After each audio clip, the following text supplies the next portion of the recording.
Hello, नमस्ते and a very good morning to all viewers. आज हम द हिंदू की क्लास लेने वाले हैं यहाँ पर, और जो भी द हिंदू पढ़ रहा है या पढ़ता है वो इसकी इम्पोर्टेंस जानता है, चाहे वो आपका यूपीएससी हो चाहे वो यूपीपीसीएस हो। अगर आप द हिंदू पढ़ रहे हैं इट मीन्स कि आप सिर्फ यहाँ पे वन लाइनर करंट नहीं पढ़ रहे हैं, आप किसी भी टॉपिक का एक होलिस्टिक जो है आप समझ लेने के लिए द हिंदू जैसे न्यूज़पेपर को फॉलो करते हैं। ठीक है, अगर आप उसको डेली फॉलो कर रहे हैं, कोई भी एक न्यूज़ आती है चर्चा में आती है, तो आपको उसका क्या बेनिफिट एग्जाम में हो सकता है या उस टॉपिक से आपके एग्जाम में क्या क्वेश्चन बन सकते हैं, इसको ध्यान में रख करके पढ़ना एक सही अप्रोच होता है। द हिंदू जो है इंग्लिश में होता है, तो बहुत सारे लोगों के लिए उसकी लैंग्वेज को समझ पाना बहुत ही डिफिकल्ट होता है और बहुत टाइम टेकिंग हो जाता है। जैसे स्पेशली जो हिंदी बेल्ट के जो बच्चे हैं उनके लिए द हिंदू को पढ़ना बहुत टाइम टेकिंग प्रोसेस हो जाता है। तो इसको ईजी करने के लिए हम आपके पास में ये 1 घंटे का पूरा सेशन लेके आते हैं। जो भी द हिंदू में आज के इम्पोर्टेंस जो न्यूज़ होंगे उसको क्या करेंगे, हम चर्चा करेंगे। उसके साथ साथ सिर्फ हम ये नहीं देखेंगे कि चर्चा में क्या रहा, हम ये देखेंगे कि उस टॉपिक से आपके एग्जाम में कैसे क्वेश्चन बन सकते हैं। क्योंकि देखिए, एक सही अप्रोच लेके पढ़ना, आप अगर 1 घंटे का टाइम दे रहे हो तो मैक्सिमम वहाँ से कितना आउटपुट आप निकल पाओ, ये सही अप्रोच होता है किसी भी चीज़ को करने का।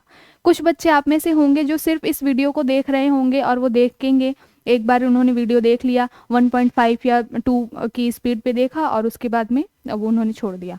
लेकिन कुछ बच्चे ऐसे होंगे जो इस वीडियो को देख रहे होंगे, उसके साथ साथ अपने नोट्स भी बना रहे होंगे।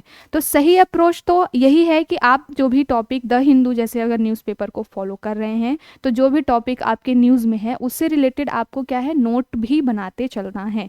1 पेज का पूरा आपका 1 दिन का नोट सफिशियंट है मेरे हिसाब से, बहुत बड़ा नोट भी नहीं बनाना है। लेकिन क्या है, जो भी टॉपिक्स हैं उससे रिलेटेड आपके प्रीवियस ईयर्स में क्या क्वेश्चन आए हैं उसको देख करके, और क्या उससे क्वेश्चन संभावना हो सकती है उसको देख करके आपको नोट्स बनाने चाहिए। दूसरी बात यह कि हम जो टॉपिक आज डिस्कस करेंगे, मैं ये भी बताते चलूंगी कि जो भी टॉपिक है वो आपके जीएस में कौन से पेपर से लिंक करके आपसे क्वेश्चन बन सकता है। अगर कई बार ऐसा होता है कि कोई टॉपिक होता है साइंस का, लेकिन उसका सोशल इम्पोर्टेंस के लिहाज से देख लीजिए, या एथिकल इशू होता है, तो क्वेश्चंस कई बार साइंस के क्वेश्चंस होते हैं जो आपके एथिक्स में पूछ लिए जाते हैं। तो ये डायमेंशंस भी देखना हमको ज़रूरी है कि अगर हम कोई न्यूज़ या कोई एडिटोरियल हम फॉलो कर रहे हैं तो वो कितने डायमेंशंस में आपसे क्वेश्चन वहाँ से पूछ सकता है। तो आज तो हमारा फर्स्ट सेशन रहेगा, मैं जो पढ़ा रही हूँ मेरा फर्स्ट सेशन है ये द हिंदू का। तो आज हम जो सैटरडे है, वैसे भी तो सैटरडे को थोड़ी कम न्यूज़ होती हैं, तो आज जो भी इंपॉर्टेंट चीज़ें हैं वहाँ से मैं आज डिस्कस करूँगी। नेक्स्ट जैसे जैसे हम क्लासेस में आगे बढ़ते जाएंगे, डेफिनेटली आपका जो वैल्यू एडिशन है मैं करती जाऊंगी अपनी तरफ से, और साथ के साथ आपको भी वो एक अप्रोच बताते चलूँगी कि आप वहाँ से अपना वैल्यू एडिशन कर पाएँ। तो आज के लिए थोड़ी सी चर्चा करना बनता था कि एक आपको ओवरव्यू मिल जाए कि कैसे आपको तैयारी करनी है, कैसे आपको ये न्यूज़पेपर फॉलो करना है, और कैसे आपके खुद के नोट्स बनाने हैं। मैं जो भी टॉपिक होगा उसको डिस्कस करूंगी, साथ के साथ उसके जो स्टैटिक्स भी हैं उसको भी बताते चलूंगी, तो आपको एक ओवरव्यू मिल जाएगा कि कोई भी टॉपिक को आपको पढ़ना कैसे है। ठीक है, तो चलिए शुरू करते हैं। सबसे पहले हम देखेंगे आज के इम्पॉर्टेंट हाईलाइट्स। तो हाईलाइट्स क्या है, फर्स्ट तो ये है कि मोदी जी, अभी चुनाव का टाइम चल रहा है, सबको मालूम है इलेक्शन आने वाले हैं, बहुत ही इंपॉर्टेंट है। तीसरी बार भी मोदी जी जहाँ जा रहे हैं वहाँ पे एकदम श्योर शॉट बोल रहे हैं, 100% गारंटी की अब की बार फिर से मोदी सरकार। ये इतने फुल्ली कॉन्फिडेंट है। तो क्यों कॉन्फिडेंट है? क्योंकि ये टाइम टाइम पे इनको पता है कि जनता को कैसे लुभाना है। तो मोदी जी ने हमें अभी अनाउंस किया है 100 रुपीज़ का एलपीजी की जो प्राइस है उसमें कट किया है। ठीक है, जो एलपीजी की अभी फिलहाल में प्राइस है उसमें फिर से 100% का इन्होंने कट किया है। अगस्त के महीने में इन्होंने 200 रुपये की कटौती की थी, अब फिर से 100 रुपये और, मतलब टोटल 300 रुपीज़ की ना सब्सिडी अब फिलहाल में मिल रही है। तो इलेक्शन को ध्यान में रख करके इस तरीके की चीज़ें आती रहती हैं, तो इसको हम डिस्कस करेंगे। लेकिन हम ये नहीं डिस्कस करेंगे कि पॉलिटिकली क्या चेंजेस हुए, हम ये डिस्कस करेंगे कि क्या है एलपीजी, सब्सिडी क्या है, योजना क्या है, और उससे हमारे लिए क्या इंपॉर्टेंट क्वेश्चन बन सकता है, हम ये डिस्कस करेंगे। ठीक है, पहला तो ये है। दूसरा हाईलाइट क्या है कि सुधा मूर्ति नॉमिनेटेड टू राज्यसभा। सुधा मूर्ति जी को राज्यसभा के लिए नॉमिनेट किया गया है। अभी जो है पिछले साल से सुधा मूर्ति जी काफ़ी चर्चा में रही हैं। इन्फोसिस जो है एन नारायण मूर्ति जी हैं, उनकी ये वाइफ हैं, ये खुद भी अच्छे लेखिका हैं, साथ के साथ में समाज कार्य करती रहती हैं, मोटिवेशनल स्पीकर भी हैं। तो इनको फाइनली राज्यसभा के लिए नॉमिनेट किया गया। तो हम देखेंगे कि राज्यसभा के नॉमिनेशन के क्या प्रोविजंस होते हैं। ठीक है, प्रेसिडेंट नॉमिनेट करता है तो किन आर्टिकल्स के तहत करता है, ये सब हम यहाँ देखेंगे। थर्ड पॉइंट है अबडक्टेड आर्मी ऑफिसर रेस्क्यूड इन मणिपुर थाउबल। मणिपुर का तो थाउबल है, वहाँ पर एक आर्मी ऑफिसर को अभी क्या किया गया था, अपहरण कर लिया गया था उनका। तो ये मणिपुर के लॉ एंड ऑर्डर के लिए बहुत बड़ा थ्रेट है। अभी पिछले ही साल से मणिपुर में जो हिंसा है वो अभी तक ऐसा लगता है कि न्यूज़ नहीं आ रही है, इट मीन्स कि वहाँ पे सब चीज़ें ठीक हो गई होंगी, बट ऐसा नहीं है। अभी भी वो कंटिन्यूसली वो कॉन्फ्लिक्ट जो है वो चल रहा है मैतेई और कुकी के बीच में। तो इसको भी हम डिस्कस करेंगे कि क्या है पूरा मुद्दा।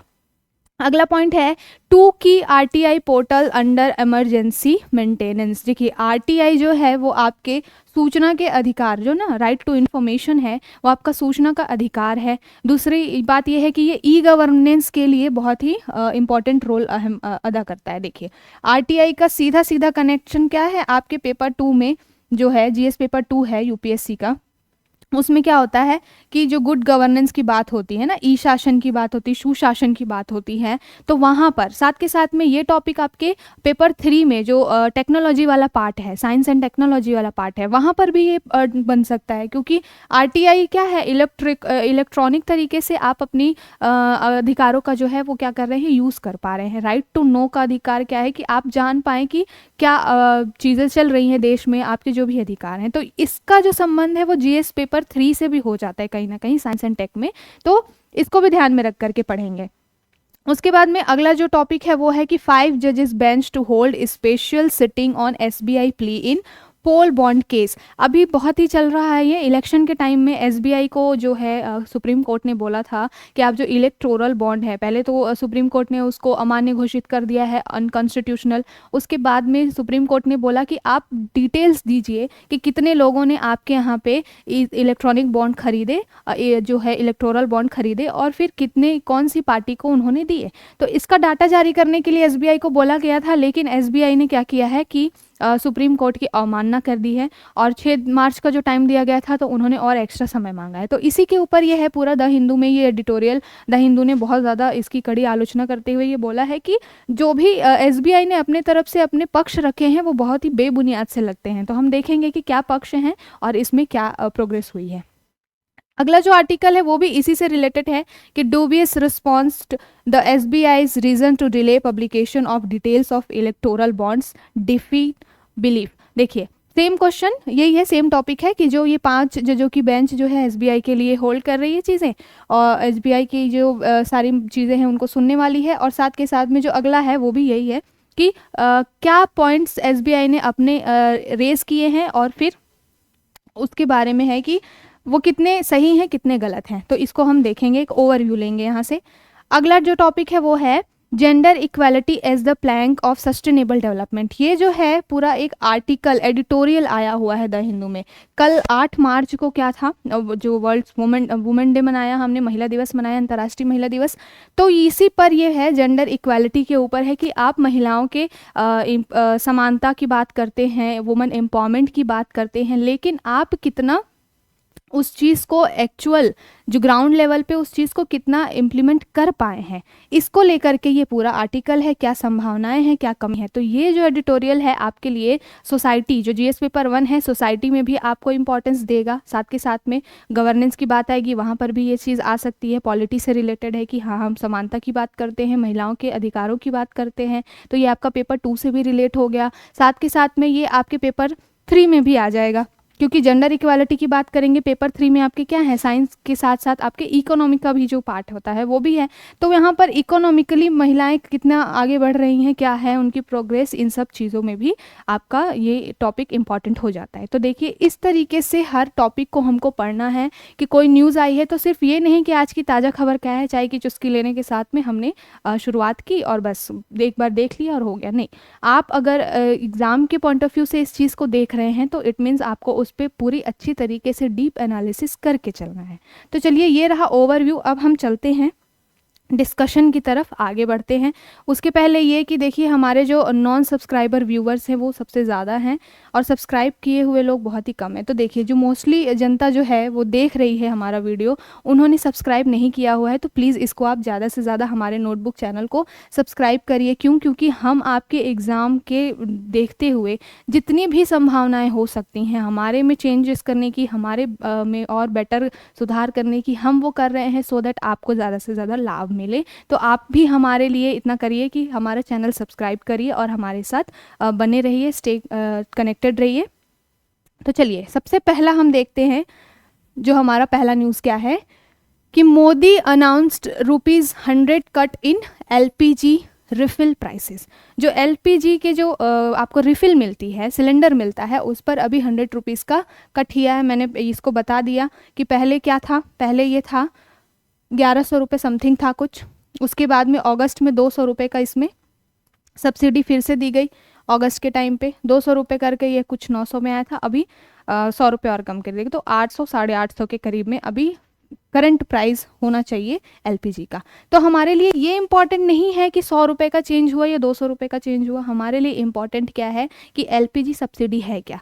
तो हमारे लिए इम्पॉर्टेंट ये है कि एलपीजी सब्सिडी की बात कब शुरू की गई थी। तो ये योजना शुरू हुई थी 1 मई 2016 को। एलपीजी सब्सिडी देने के लिए उज्ज्वला योजना जो है वो ये करंट जो गवर्नमेंट है वो लेकर आई थी। 1 मई 2016 को इसकी शुरुआत हुई थी। एलपीजी का मतलब क्या है कि जैसे महिलाएं हैं जो लकड़ी वगैरह का यूज़ करती होती थी पहले, तो उनको उस धुएं की वजह से बहुत सारे हेल्थ इश्यूज़ होते थे। अभी मैं कल आपको एक आर्टिकल डिस्कस करूँगी और इसमें भी मैं कुछ डाटा आपको बताना चाहूँगी कि जो WHO की रिपोर्ट आई है उसके अनुसार कुछ 3.8 मिलियन जो महिलाएं हैं वो इस धुएं की वजह से उनके हेल्थ पे बहुत ज़्यादा ही नेगेटिव इफेक्ट पड़ा है। बहुत सारी महिलाओं को फेफड़े से संबंधित बीमारियां हुई हैं और भी बहुत सारी चीज़ें। और नॉट इवन वुमेन, जो महिलाएं तो हैं ही हैं इसकी शिकार, जो परिवार में जो बच्चे हैं या अन्य सदस्य हैं वो भी इस धुएं की वजह से, जो लकड़ी के द्वारा जो खाना बनाया जाता था उसकी वजह से बहुत ज़्यादा उनको हेल्थ इश्यूज़ हो रहे हैं। तो उसको ध्यान में रखते हुए उस चीज़ को ठीक करने के लिए उज्ज्वला योजना लाई गई थी। इसमें क्या था कि एलपीजी कनेक्शन जो है वो बहुत ही सब्सिडाइज रेट पे, बहुत ही सस्ते दरों पे जो है महिलाओं को, घर की जो महिलाएं हैं उनको दिया जा रहा था। ठीक है, तो इसकी शुरुआत हुई थी 1 मई 2016 को। अभी जो है वो उज्ज्वला योजना 2.0 आ चुकी है। ठीक है, उसके बारे में भी देखेंगे कि उसमें क्या प्रोग्रेस है। पहले देख लेते हैं कि जो उज्ज्वला योजना आई थी वो आई थी आपकी कब, 2016 1 मई को। इसमें क्या है कि जो 18 ईयर से अबव जो भी महिलाएं हैं जिनका क्या है, एक तो वो बीपीएल परिवार से आनी चाहिए, दूसरे की ये कि जिनका राशन कार्ड में नाम हो। तो 18 साल से ऊपर की जो घर की महिलाएं हैं जिनको मालिकाना हक एक तरीके से मिलना चाहिए। अभी गवर्नमेंट ने ये बड़ी अच्छी चीज़ की है कि अब क्या है, कई स्टेट्स में ऐसा है कि राशन कार्ड में महिलाओं का नाम होता है सबसे ऊपर। घर का मुखिया, पहले जनरली मेल डोमिनेटेड सोसाइटी का ये चलता था कि घर का मुखिया क्या है, पुरुष ही होगा, तो राशन कार्ड पे पुरुष का नाम मुखिया के रूप में होता था। लेकिन कई स्टेट्स ने ये कर दिया है कि महिलाओं को अब क्या है, राशन कार्ड पे घर का मुखिया बनाया जाता है, जो 18 साल से ऊपर की महिलाएं होती हैं। ठीक है, तो ऐसे 18 साल से ऊपर आयु वर्ग की जो महिलाएं हैं जिनका क्या है 18 वर्ष से ऊपर, और जो क्या है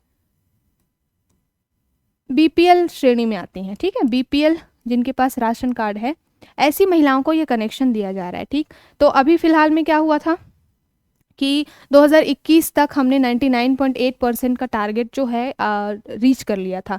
जो उज्ज्वला 1 आई थी उसमें था कि 8 करोड़ लोगों को जो है वो कनेक्शन देना है, एलपीजी कनेक्शन, और उसको हमने 2021 में ही रीच कर लिया था। तो इतनी अच्छी काम हुई, इतनी अच्छी प्रोग्रेस हुई। किसी भी योजना का अगर 99.8% आपने अचीव कर लिया है, इट मीन्स कि आप बहुत अच्छा काम कर रहे हैं।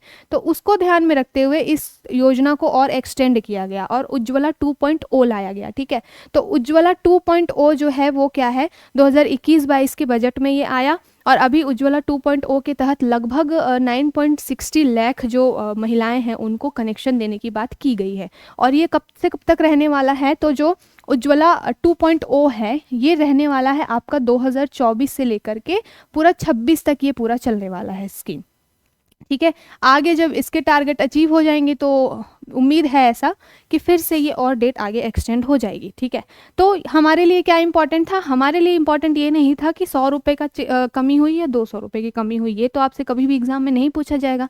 हमारे लिए इंपॉर्टेंट ये है कि क्या इश्यूज़ हैं, हेल्थ इश्यूज़ हैं महिलाओं को, सोसाइटी के रिस्पेक्ट में देख लिया जाए, चाहे वो आपके साइंस एंड टेक के से संबंधित है तो वहाँ पर भी हेल्थ से रिलेटेड आपका क्वेश्चन बन सकता है।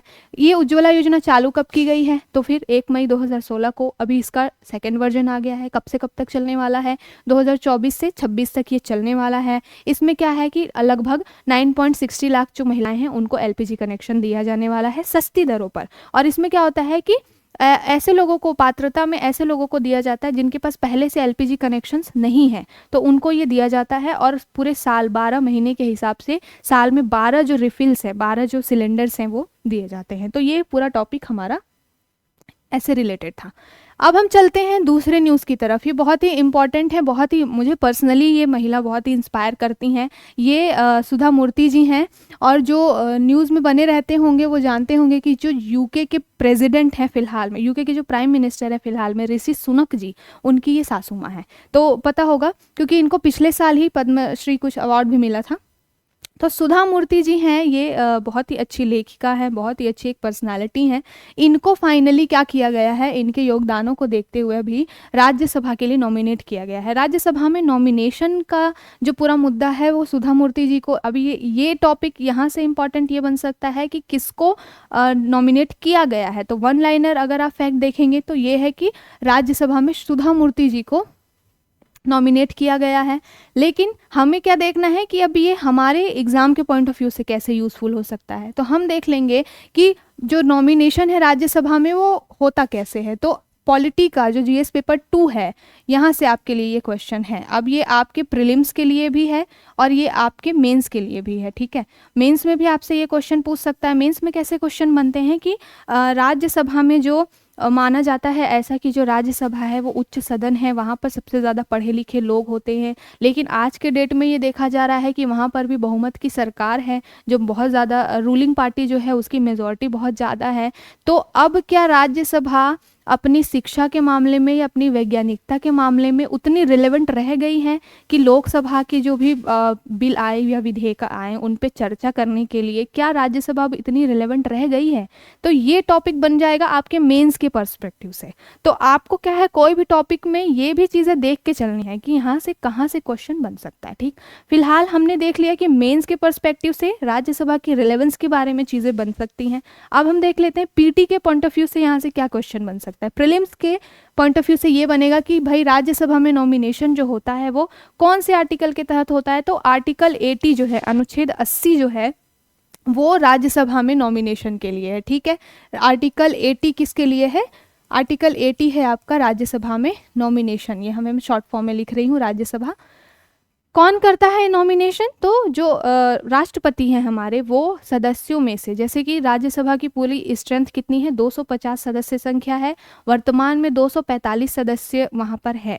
तो उसमें से जो 12 सदस्य होते हैं वो क्या है, प्रेसिडेंट के द्वारा नॉमिनेट किए जाते हैं। और वो 12 सदस्य किस फील्ड में होने चाहिए, तो देखिए यहाँ पे है, पहला तो है साहित्य, दूसरा है विज्ञान, तीसरा है कला, समाज सेवा। ठीक है, ये चार जो क्षेत्र है, साहित्य, विज्ञान, कला, समाज सेवा, इससे कुल 12 सदस्यों को जो राष्ट्रपति हैं वो राज्यसभा में मनोनयन करते हैं, उनका राज्यसभा के लिए मनोनीत करते हैं। तो अभी फिलहाल उसी अपने पावर का यूज़ करके हमारी जो राष्ट्रपति श्रीमती द्रौपदी मुर्मू जी हैं, उन्होंने सुधा मूर्ति जी को क्या किया है, नॉमिनेट किया है। तो ये अपना न्यूज़ हुआ और उससे रिलेटेड हमारा क्वेश्चन हुआ। आर्टिकल 80 को याद रखेंगे। 245 अभी वर्तमान में सदस्य हैं राज्यसभा में, 12 सदस्य राष्ट्रपति के द्वारा मनोनीत किए जाते हैं, इसको ध्यान में रखेंगे। अब चलते हैं अगले टॉपिक की तरफ।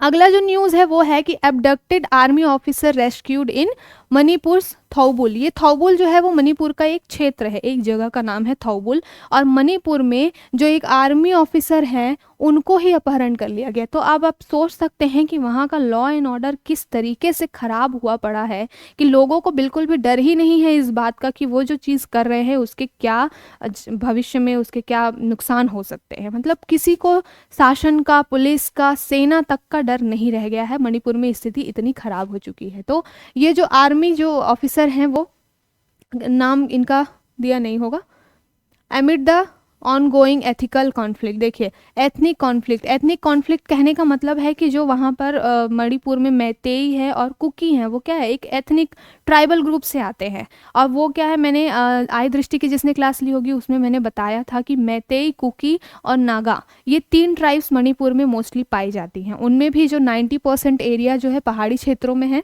और 10% एरिया जो है वो घाटी क्षेत्रों में, ठीक है। और इन्हीं 90% और 10% एरिया में मैतेई और कुकीज़ के बीच में क्या होता है, कॉन्फ्लिक्ट चल रहा है। मैतेई का ये कहना है कि भाई हमको एसटी का दर्जा दे दो। अभी फ़िलहाल उनके पास में ओबीसी और एससी का दर्जा है और वो ये मांग कर रहे हैं कि हमको चाहिए एसटी का दर्जा। और ये मांग कर रहे हैं, साथ के साथ मणिपुर की जो हाई कोर्ट है उन्होंने भी बोला कि सरकार को बोला मणिपुर की कि आप मैतेई को एसटी का दर्जा देने के लिए विचार कीजिए। अब इसके पूरे अगेंस्ट में है कौन, कुकी। कुकी का ये कहना है कि मैतेई ऑलरेडी बहुत ही संपन्न है, तो भाई जो इंसान, जो समुदाय पहले से संपन्न है उसको ये दर्जा क्यों देना है। तो ये पूरा कॉन्फ्लिक्ट चल रहा है। अब इसमें भी ये है कि जो कुकी है ना, यहाँ पे जो कुकी ट्राइब है उनका पुलिस पर बिल्कुल भी ट्रस्ट नहीं है मणिपुर की। वो सोचते हैं कि जो मणिपुर की पुलिस है वो क्या है, मैतेई को सपोर्ट करती है। अब मैतेई का क्या है, उनको सेना पे बिल्कुल भी ट्रस्ट नहीं है। मैतेई का ये मानना है कि जो मणिपुर की सेना है वो क्या है, कुकी के फेवर में ज़्यादा रहती है। तो इसलिए ये एक दोनों क्या कर रहे हैं, एक दूसरे के अपोजिशन में। अभी फ़िलहाल जो आर्मी ऑफिसर को क्या किया गया, अपहरण कर लिया गया। फ़िलहाल एक दिन पूरा सर्च ऑपरेशन चला और उनको रेस्क्यू कर लिया गया। लेकिन ये पूरा मुद्दा इसलिए इम्पॉर्टेंट नहीं है कि ये न्यूज़ में रहा किसने अपहरण किया। हमारे लिए इम्पॉर्टेंट ये है कि लॉ एंड ऑर्डर की क्या स्थिति है वहाँ पे। और हमेशा ये मांग उठती रही है मणिपुर में कि राष्ट्रपति शासन लगा देना चाहिए जैसी वहाँ पर क्रिटिकल कंडीशन बनी हुई है। अभी जस्ट बिकॉज कि वहाँ पे रूलिंग पार्टी का ही एक प्रत्याशी या नेता जो है वो रूल कर रहे हैं वहाँ पे as a CM. N Biren Singh जो है वो सीएम है मणिपुर के, वो बीजेपी पार्टी से आते हैं। तो यहाँ पे पार्टी वाली चीज़ भी बहुत ज़्यादा चल रही है। खैर, हमारे लिए पॉलिटिक्स इंपॉर्टेंट नहीं है, हमारे लिए इंपॉर्टेंट ये है कि लॉ एंड ऑर्डर ख़राब है। अब उस लॉ एंड ऑर्डर में क्या हमारे चीज़ें हो सकती है। तो हमारे लिए इम्पॉर्टेंट ये हो गया कि यहाँ से क्वेश्चन कैसे बनेगा। क्वेश्चन ऐसे बनेगा कि पहले तो आप देख लेंगे कि मणिपुर को एक विशेष राज्य का दर्जा मिला हुआ है, तो वो किस आर्टिकल के तहत मिला हुआ है। आप जब अनुसूचियाँ पढ़ेंगे या तो संविधान में, तो आपको पता चलेगा कि अनुसूची 5 और 6 में क्या है, कुछ राज्यों को विशेष दर्जा दिया गया है, ठीक है। तो उसमें क्या आता है, मणिपुर भी आपका आता है। तो हम पहले देख लेते हैं कि हमारे प्रीलिम्स के पर्सपेक्टिव से इससे क्या क्वेश्चन बन सकता है कि किस आर्टिकल के तहत मणिपुर को विशेष दर्जा दिया गया है। तो हमारे लिए क्वेश्चन यहाँ से बनेगा। सबसे पहले देखते हैं कि अनुच्छेद 371 जो है, आर्टिकल 371 जो है, 371 ये प्रावधान करता है असम के लिए कुछ, कि असम में विशेष कुछ होना चाहिए, प्रशासनिक संगठन होना चाहिए। पहाड़ी या नॉर्थ ईस्ट वाले एरिया जो होते हैं, ट्राइबल एरिया होते हैं, उनके लिए ये विशेष दर्जा दिया जाता है। तो ये आर्टिकल 371 जो है वो असम से रिलेटेड है। और मणिपुर के लिए कौन सा है, तो आर्टिकल 371 तो आर्टिकल 371 को याद रखिएगा, मणिपुर के ये स्पेशल दर्जे की बात करता है। अब यहाँ पर क्या होना चाहिए, मणिपुर का प्रशासन, कुछ क्षेत्रीय परिषदें होती हैं, कुछ पहाड़ी काउंसिल्स बनाए जाते हैं और वो प्रशासन को संभालते हैं। साथ के साथ में स्टेट में जो सीएम है या पार्टी हैं, उनका भी रोल होता है लॉ एंड ऑर्डर को मेंटेन करने में। तो हमारे लिए क्वेश्चन यहाँ से बनेगा। अब ये अगला पॉइंट इसमें ये बनता है कि जब संवैधानिक तंत्र की विफलता की बात की जा रही है, तो वो कौन से आर्टिकल के तहत राष्ट्रपति शासन लगाया जा सकता है। तो हमारे लिए 2 जो आर्टिकल्स हैं वो बहुत इंपॉर्टेंट हैं। 2 आर्टिकल कौन कौन से हैं, यहाँ पर आपको कन्फ्यूजन हो सकता है कई बारी। एक तो आर्टिकल है 356, ये सबको पता होता है। आर्टिकल 356 किसकी बात करता है, राष्ट्रपति शासन की बात करता है, ठीक है। तो राष्ट्रपति शासन कब लगाया जाता है? जब ऐसा लगे कि वहाँ पर उस राज्य में जो संवैधानिक तंत्र है वो बिल्कुल विफल हो गया है, तब ये लगाया जाता है। अब इसके लिए अनुशंसा कौन करता है? राज्यपाल को अगर ये संज्ञान में आ जाए कि जो स्टेट है वो अपना काम जो है वो सही से नहीं कर पा रहा है और यहाँ पे लॉ एंड ऑर्डर अब मेंटेन करना बस की बात नहीं रह गई है, तो फिर वहाँ पे क्या होता है? आर्टिकल 356 के तहत राष्ट्रपति शासन लगता है। दूसरा एक आर्टिकल है आर्टिकल 365, तो 356 उसको स्वैप कर दिया 65 में क्या है कि पहला जो आधार है, देखिए यहाँ पर है कि पहला आधार क्या है कि राज्यपाल अगर कोई रिपोर्ट दे दे कि भाई यहाँ पर जो व्यवस्था है वो सही नहीं चल रही है, लॉ एंड ऑर्डर बिल्कुल ख़राब हो चुका है, तो फिर आर्टिकल 365 के तहत 356 के तहत क्या लगेगा? राष्ट्रपति शासन लगेगा। 365 में क्या है? 365 में है कि यदि कोई राज्य उन मामलों पर, ठीक है, जिस पे संघ ने उसको क्या किया? निर्देश दिया, जैसे कि सेंट्रल गवर्नमेंट है, केंद्र सरकार है, उसने राज्य को अगर निर्देशित किया कि आपको ये काम करना है और राज्य ने क्या किया? वो काम करने से मना कर दिया, ठीक है, डिनाई कर दिया, या फिर राज्य उस काम को नहीं कर पाई, तब जा करके आर्टिकल 365 के तहत क्या होगा? वहाँ पे राष्ट्रपति शासन लगेगा। तो ये दो आर्टिकल्स में डिफरेंस आपको पता होना चाहिए। ये आपको स्टेटमेंट में क्वेश्चन बन सकता है प्रीलिम्स में और आप कंफ्यूज हो सकते हैं, तो बिल्कुल कंफ्यूज नहीं होना है। जब आर्टिकल 356 की बात करें, राज्यपाल को ऐसा लगे कि संवैधानिक तंत्र विफल हो चुका है, तब वो राष्ट्रपति को बोलेंगे कि भाई यहाँ पर आप लगा दीजिए सर, क्योंकि यहाँ पर अब स्थिति आउट ऑफ कंट्रोल हो चुकी है, तो वहाँ पे लगेगा 356। 365 कब लगेगा? 365 तब लगेगा जब केंद्र ने कोई बात बोली है राज्य को और राज्य उसको डिनाई कर दिया या राज्य उस चीज़ को फॉलो करने में विफल हो गया, तब वहाँ पर लगेगा क्या? 365 के तहत राष्ट्रपति शासन।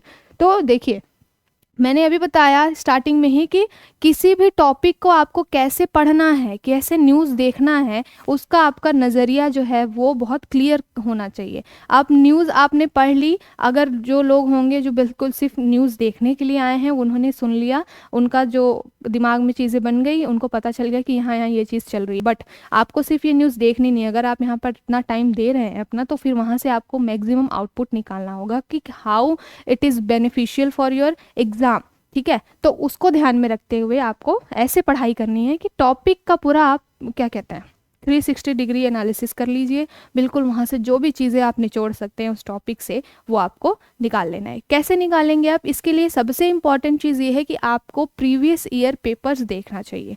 हर दिन आपको 5 से 10 क्वेश्चन PYQ ज़रूर देखना चाहिए। उसको देख के आपको आइडिया लगता है कि आपको अपनी तैयारी किस दिशा में करनी है, कैसे करनी है, जो वो चाहे प्रीलिम्स के मामले में हो चाहे वो मेंस के मामले में हो। अभी हम ये करेंगे कि हम यहाँ पे चीज़ें डिस्कस कर रहे हैं।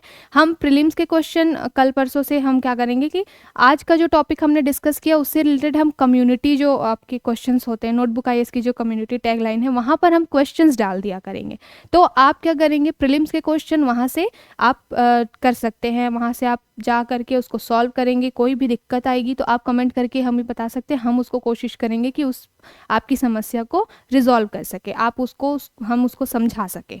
दूसरी चीज़ हम ये करेंगे कि हम एक सेशन रखेंगे सैटरडे, अगर आप लोग सब बोलेंगे तो आप कमेंट करिएगा। सैटरडे टू सैटरडे हम मेंस के लिए भी आपको एक क्वेश्चन दिया करेंगे कि ये टॉपिक हम कोई जो भी टॉपिक 6 दिन में या 5 दिन में डिस्कस करेंगे उससे रिलेटेड आपको एक क्वेश्चन दे दिया करेंगे, जिस पे आपको पहले तो खुद से प्रैक्टिस करनी है। उसके बाद में जब मैं यहाँ पे आऊँगी तो उस मेन से रिलेटेड आपको क्या एक ओवरव्यू, एक रूपरेखा आपको बता दूंगी कि इस क्वेश्चन में ये चीज़ें इंक्लूड आप कर सकते थे। तो उससे क्या होगा, आपकी PT प्लस मेंस दोनों की तैयारी साथ साथ चलती रहेगी, ठीक है। चलिए अब हम बढ़ते हैं अगले टॉपिक की तरफ। अगला टॉपिक क्या है, 2 की RTI portals under emergency maintenance. देखिए इमरजेंसी मेंटेनेंस, यहाँ पर ये बात चल रही है कि जो ये RTI पोर्टल है इसमें बहुत सारी खामियां अभी के दिनों में देखने को मिल रही हैं। पहली बात तो ये कि ये आपके GS पेपर 2 से रिलेटेड है। पॉलिटी के जो पेपर है वहाँ पे जब शासन की बात आती है वहाँ पर ही E-गवर्नेंस की बात आती है,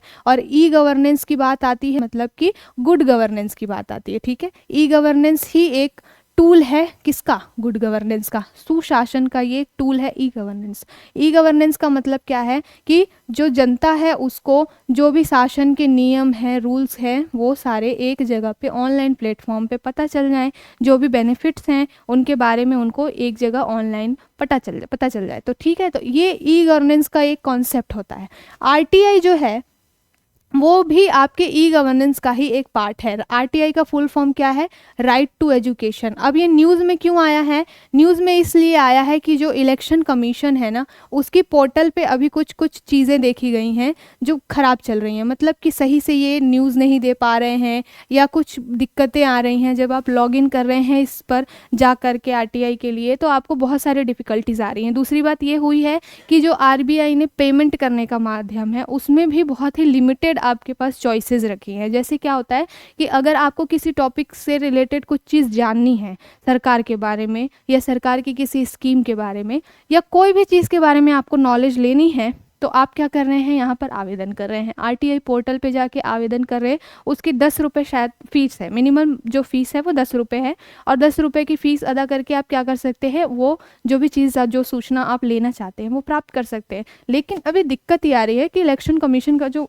पोर्टल है वहाँ पर क्या हो रहा है कि जब आप जा रहे हैं सूचनाओं के लिए तो आप सही से लॉगिन नहीं कर पा रहे हैं। दूसरी बात यह है कि पेमेंट के लिए सिर्फ क्रेडिट कार्ड और डेबिट कार्ड का ऑप्शन रखा गया है, जबकि क्या है, बहुत सारे ऑनलाइन यूपीआई पेमेंट की भी व्यवस्था चली रही है इन देश में, लेकिन उसको नहीं शामिल किया गया। सिर्फ और सिर्फ डेबिट और क्रेडिट के माध्यम से आप पेमेंट कर सकते हैं। तीसरी चीज़ ये हो रही है कि जो सबसे बड़ी हमारे यहाँ पे बैंक है, एसबीआई बैंक है, उसका ऑप्शन दिया ही नहीं गया है कि उसके थ्रू जा कर के आप अपना पेमेंट करें और आप कोई भी जानकारी प्राप्त करें। तो ये सारी जो छोटी छोटी खामियां हैं, इसके लिए बोला गया है कि ये जो चीज़ें हैं, ये जो खामियां हैं, ये सीधे सीधे तरीके से क्या कर रही हैं, जो जनता है उनके मौलिक अधिकारों का हनन कर रही है। अब मौलिक अधिकारों का हनन कैसे कर रही है, तो जो आरटीआई है वो आपके आर्टिकल 19 के तहत आता है।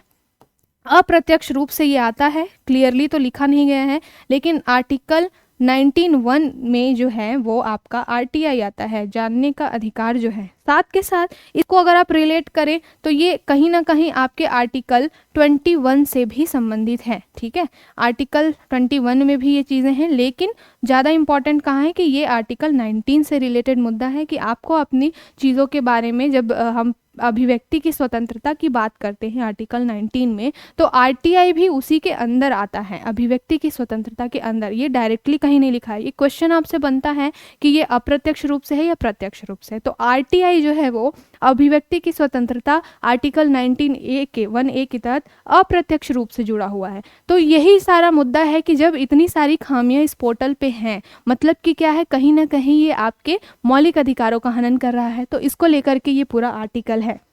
हमारे लिए इम्पॉर्टेंट ये नहीं है, हमारे लिए इम्पॉर्टेंट क्या है कि जब आरटीआई अगर सूचना आ गया न्यूज़ में, तो हमारे लिए इम्पॉर्टेंट ये हो जाता है कि यहाँ से क्वेश्चन कैसे बनेंगे। तो सबसे पहले आरटीआई के बारे में जानते हैं कि आरटीआई आया कब। राइट टू इन्फॉर्मेशन जो एक्ट है वो आपका आया है 2005 में। ये आया है किस आर्टिकल के तहत, तो देखिए यहाँ पर मैंने अभी बताया, ये अनुच्छेद 19(1) के तहत आया है। कब, 1976 में राजनारायण बनाम उत्तर प्रदेश राज्य का एक मामला सुप्रीम कोर्ट में गया था। इस डेट को याद रखिएगा, 1976 में राजनारायण बनाम उत्तर प्रदेश मामला। अब ये वाला जो लाइन है ना, ये आप कहाँ कोट कर सकते हैं, अगर आपसे मेंस में आरटीआई से कोई क्वेश्चन आएगा तो आप इस लाइन को वहाँ पे कोट कर सकते हैं। पूरा मामला कौन सा है, राजनारायण बनाम उत्तर प्रदेश का। तो इससे क्या होगा, आपके आंसर में एक वैल्यू एडिशन होगा, पढ़ने वाले को भी लगेगा कि हाँ बच्चे को पता है। ठीक, तो ये सूचना का अधिकार भारतीय संविधान के अनुच्छेद 19(1) में आता है। 1976 में जो राजनारायण बनाम उत्तर प्रदेश राज्य मामला आया था, उसके तहत जो 2005 में एक अधिनियम लाया गया और सूचना का अधिकार अधिनियम, राइट टू इन्फॉर्मेशन को लाया गया। ठीक है, तो आपके लिए ये एक्ट भी जानना जरूरी है 2005 का।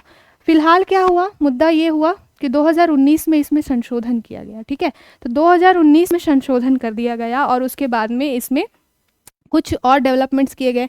ये भी मुद्दा फिर न्यूज़ में रहा कि जो 2019 में जो संशोधन किया गया वो मुद्दा न्यूज़ में इसलिए गया रहा क्योंकि उसमें क्या किया गया, जो चुनाव जो इन्फॉर्मेशन सूचना के आयुक्त हैं, सूचना अधिकार के संबंध में जो आयुक्त हैं, उनके अधिकारों को बहुत सीमित कर दिया गया था। ठीक है, तो इसको ध्यान में रख करके आपको ये वाला जो अमेंडमेंट एक्ट है इसके बारे में भी पता होना चाहिए। अगर आरटीआई न्यूज़ में है तो फिर आपको ये पता होना चाहिए कि सूचना का अधिकार संशोधन विधेयक 2019 क्या है और क्या चेंजेस किए गए।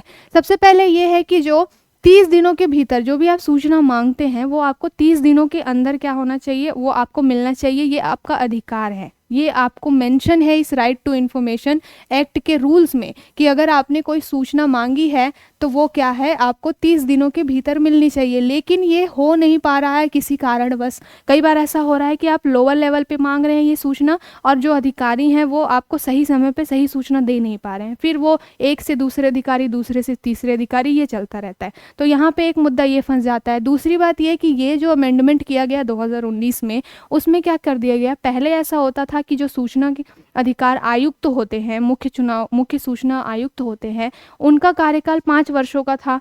लेकिन उसको क्या किया गया, 2019 में संशोधन कर दिया गया और संशोधन करके ये मेंशन कर दिया गया कि अब केंद्र सरकार डिसाइड करेगी कि कार्यकाल कितने समय का होना चाहिए। तो यहाँ पर फिर से मुद्दा आ गया कि आप क्या कर रहे हैं, अपना पूरी अथॉरिटी, ये केंद्र सरकार क्या कर रही है, सारी जो ये जिन आयोगों में, जिन केंद्रों में, विभागों में पारदर्शिता होनी चाहिए, वहाँ पर भी क्या कर रहे हैं, आप अपने आप को होल्ड कर रहे हैं, वहाँ पर आप अपना दबाव बना रहे हैं। तो ये पूरी जो बॉडी है वो इंडिपेंडेंटली काम तो कर नहीं पाएगी। तो ये सारा मुद्दा इस टॉपिक से रिलेटेड था।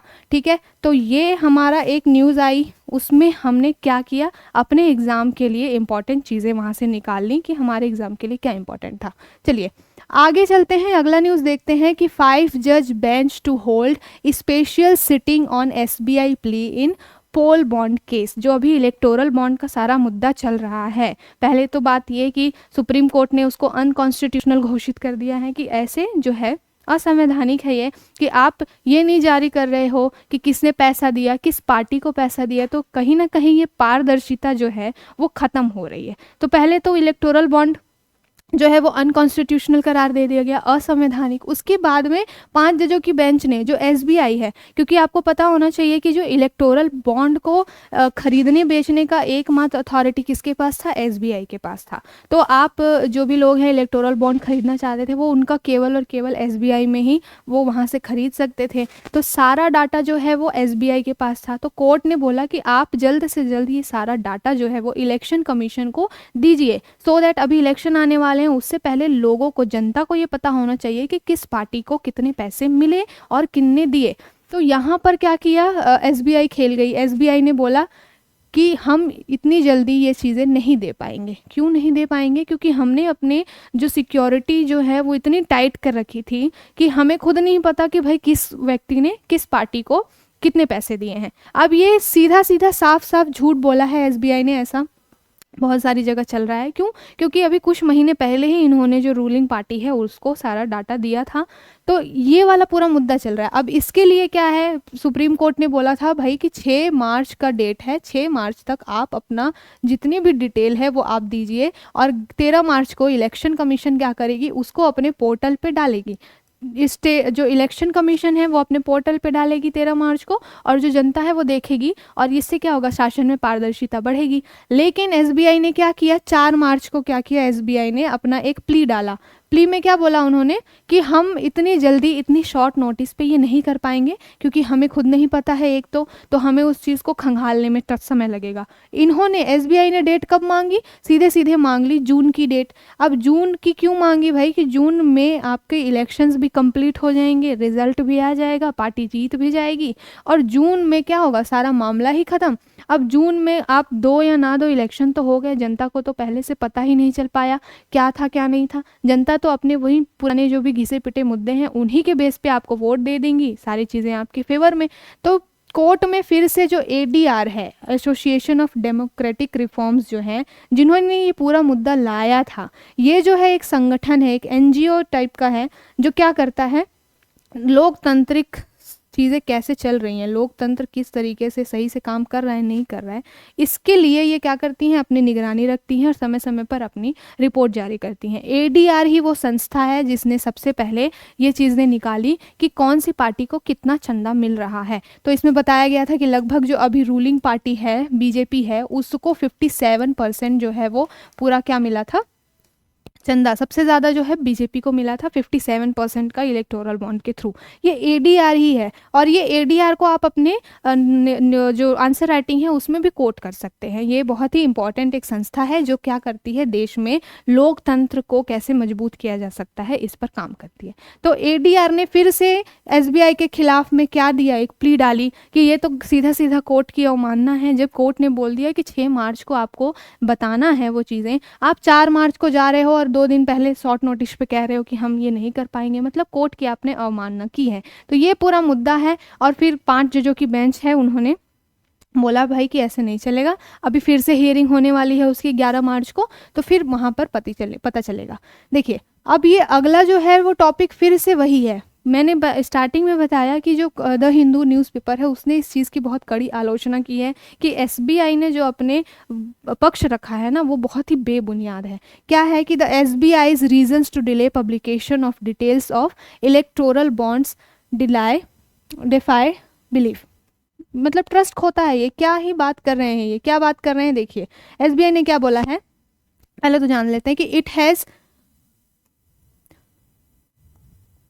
It has barely been 3 weeks since a 5-judge bench to the Supreme Court of India unanimously struck down the electoral bond scheme and unconstitutional for violating the rights of information under Article 19(1)(a। तो article 19(1) के तहत अभी सिर्फ 3 हफ्ते ही हुए हैं supreme court को इसको अनकॉन्स्टिट्यूशनल असंवैधानिक घोषित किए हुए। हुआ फिर क्या है कि the scheme which was notified in 2018 facilitated anonymous political donations. Anonymous political donations कहने का मतलब है कि अज्ञात लोग हैं जो ये चंदा दे रहे हैं, राजनीतिक चंदा दे रहे हैं। और ये स्कीम कब आई थी, तो ये पूरी स्कीम आई थी इलेक्टोरल बॉन्ड की 2018 में। तो अब क्या है, the judgement also stipulated that the State Bank of India, the sole bank others authorized to the issue electoral bond had no immediately stop issuing them। तो क्या कर रही हैं, ये बोल रहे हैं कि जो एसबीआई है जो एकमात्र अथॉरिटी थी इलेक्टोरल बॉन्ड के लिए, उसने क्या किया, इस चीज़ को रोकने के लिए कोई भी काम तो किया नहीं। और हमने 3 हफ्ते पहले ही ये जब चीज़ें बोल दी हैं कि ये अनकॉन्स्टिट्यूशनल हैं, तो आपको वहीं पर अपना काम शुरू कर देना चाहिए था। अभी तक इन्होंने कुछ किया नहीं। It also had to furnish by March 6 details to the political parties that were recipients beside the purchase details, which is included the date of purchase and the denomination। तो ये बोला गया कि एसबीआई ये भी नहीं बता रही है, जब 6 मार्च को बोला गया है कि आप ये बताइए कि कब उन्होंने परचेस किया इलेक्टोरल बॉन्ड को, और फिर ये भी बताइए कि कौन सी पार्टी को उन्होंने दिया। तो एसबीआई ने अपना पक्ष ये रखा था कि बहुत सारे लोगों ने ख़रीदा है। पहली बात तो ये हमें ये नहीं पता है कि कितने लोगों ने ख़रीदा है और जिस डेट में ख़रीदा है। देखिए बॉन्ड को ख़रीदने के लिए स्पेशल डेट दी गई है, ये फर्स्ट वीक और 15 ये जुलाई महीने में तिमाही करके आती है, साल में शायद 4 बार आप इसको ख़रीद सकते हैं। इसको एक बार आप पढ़िएगा, और 4 बार आप खरीद सकते हैं। उसमें भी डेट है कि पहले हफ्ते में खरीद सकते हैं, फिर 15 दिन के बाद खरीद सकते हैं, ऐसा। और फिर आपने खरीदा उसको 15 दिन के अंदर वापस से एसबीआई में जाकर के उसको क्या करना है, डिपॉजिट भी करना है आपको वो इलेक्टोरल बॉन्ड, सो दैट क्या हो कि वो चंदा उस पार्टी को पहुंच जाए। तो ये पूरा चीज़ है। अब एसबीआई कह रहा है कि हमें ये नहीं पता, हमें ये पता करने में बहुत टाइम लग जाएगा कि किसने खरीदा, और जिसने जिस दिन खरीदा फिर नेक्स्ट वाले में उसी व्यक्ति ने वही बॉन्ड जा कर के पार्टी को दिया या कोई अपना पुराना बॉन्ड दिया।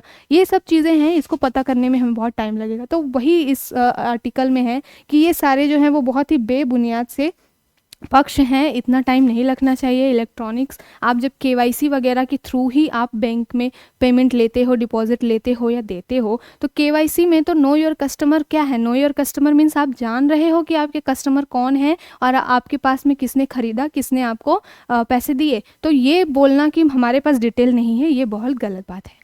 अंत में ये है एक एडिटोरियल दिया गया है, ये बहुत ही अच्छा एडिटोरियल है। कल जो वुमेंस डे मनाया गया था, इंटरनेशनल वुमेंस डे, महिला दिवस मनाया गया था, तो उसी के उपलक्ष्य में ये जेंडर इक्वालिटी के ऊपर ये पूरा आर्टिकल है। अब ये आर्टिकल बहुत ही बड़ा है और बहुत ही अच्छा आर्टिकल है, तो इसको हम पॉसिटी ऑफ टाइम, अभी इतना अगर मैं इसको डिस्कस करने जाऊँगी लेक्चर बहुत ज़्यादा लंबा हो जाएगा। कल संडे है, संडे को कोई भी एडिटोरियल्स नहीं आते हैं, तो कल संडे को हम कुछ न्यूज़ और साथ के साथ ये एडिटोरियल बहुत ही अच्छे से विस्तार में डिस्कस करेंगे। इसके साथ साथ हम इकोनॉमिक्स में भी एक लेबर फोर्स को लेकर के एक एडिटोरियल आया हुआ है, तो उसको भी हम कल बहुत ही विस्तार से अच्छे से डिस्कस करेंगे, और फिर आप यहाँ से कैसे नोट्स बना सकते हैं इसको मैं कल बताऊँगी। तो आज के लिए इतना ही। आई होप आपको आज का सेशन बहुत अच्छा लगा होगा। कैसे पढ़ना है, क्या पढ़ना है, इसको मैं टाइम टाइम पे गाइड करती रहूँगी। तो आप हमारे साथ ऐसे ही बने रहिए। हमारे channel notebook IAS education for all को ज़्यादा से ज़्यादा लाइक करिए, शेयर करिए, सब्सक्राइब करिए और स्टे कनेक्टेड विद अस। हम लोग पूरी कोशिश करते हैं कि आपको बहुत अच्छा कंटेंट दे पाएँ, और ये हमारी प्रक्रिया हमेशा जारी रहेगी, निरंतर। तो आप हमारे साथ बने रहिए। आज के लिए इतना ही। आई होप आपको आज का सेशन बहुत अच्छा लगा होगा। अगर आपको हमारी ये पहल अच्छी लगी है तो हमारे notebook IAS education for all channel को ज़्यादा से ज़्यादा लाइक करें, शेयर करें, सब्सक्राइब करें। हम हमेशा कोशिश करते हैं कि हम आपको एक अच्छा कंटेंट दे पाएँ, सो दैट आपकी तैयारी और भी बेटर वे में हो पाए, और हम हमेशा ये अपने आप में भी सुधार करने के लिए हमेशा तत्पर रहते हैं। तो आज का सेशन आपको अच्छा लगा हो, ऐसी मैं उम्मीद करती हूँ। कल हम और अच्छे सेशन के साथ यहाँ पर उपस्थित होंगे। So stay connected with us and thank you.